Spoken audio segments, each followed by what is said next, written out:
Très gros important projet. Oh. Allez Stéphane, travaille.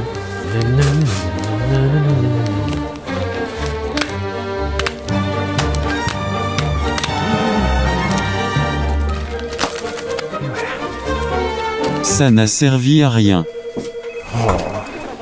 T'en as marre de jamais finir ce que tu commences comme Stéphane? De tout remettre à demain? Moi aussi. Je m'appelle Thibaut et aujourd'hui je te propose qu'on voit comment arrêter de procrastiner. Déjà, pourquoi Stéphane procrastine? Inconsciemment, on est repoussé par ce qui nous fait souffrir et attiré par ce qui nous procure de la joie. On marche à l'envie.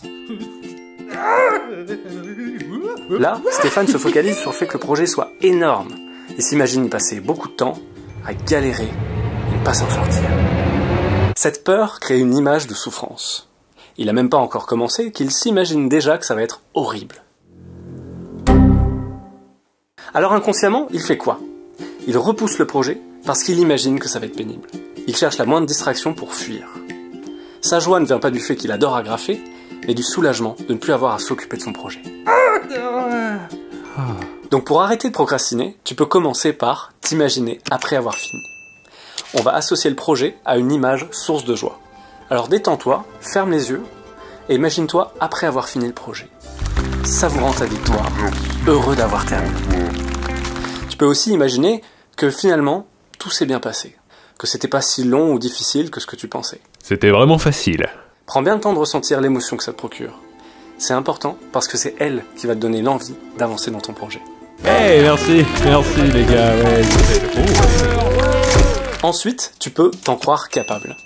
Par exemple, si tu te crois pas capable de faire un salto, t'essayes pas. De toute façon, j'y arriverai pas. Attends, c'est pas le meilleur moyen pour être sûr de pas y arriver, ça? Mais ce qu'on nous dit pas, c'est qu'on peut choisir maintenant de se croire capable ou pas capable.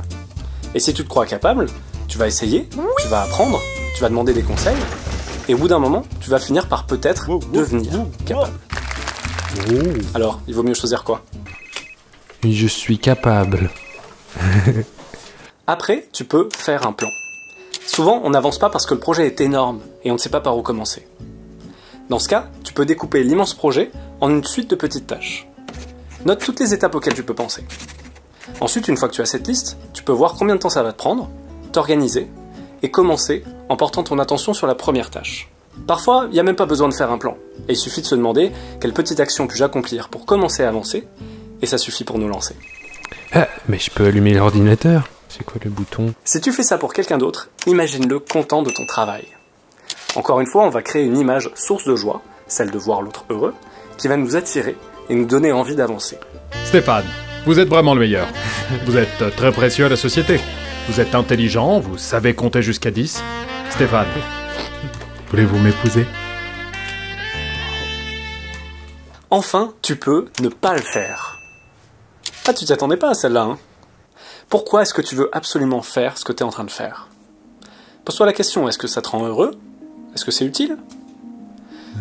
Parfois, quand on n'a pas envie de faire quelque chose, c'est qu'il y a une bonne raison, et qu'on a mieux à faire. C'est souvent parce qu'on s'oblige à faire des choses qu'on n'aime pas, qu'on se retrouve à procrastiner. Allez Stéphane, travaille maintenant. Si je veux d'abord. Fais ton projet. Non. Stéphane, travaille. S'obliger à faire, ça n'a jamais marché. Surtout quand au fond de nous, on sait que c'est pas vraiment obligatoire. Alors dans ce cas-là, envisage de pas le faire.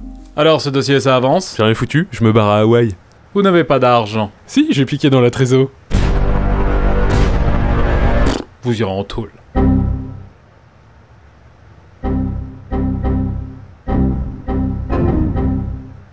Je m'en fous, je cours très vite.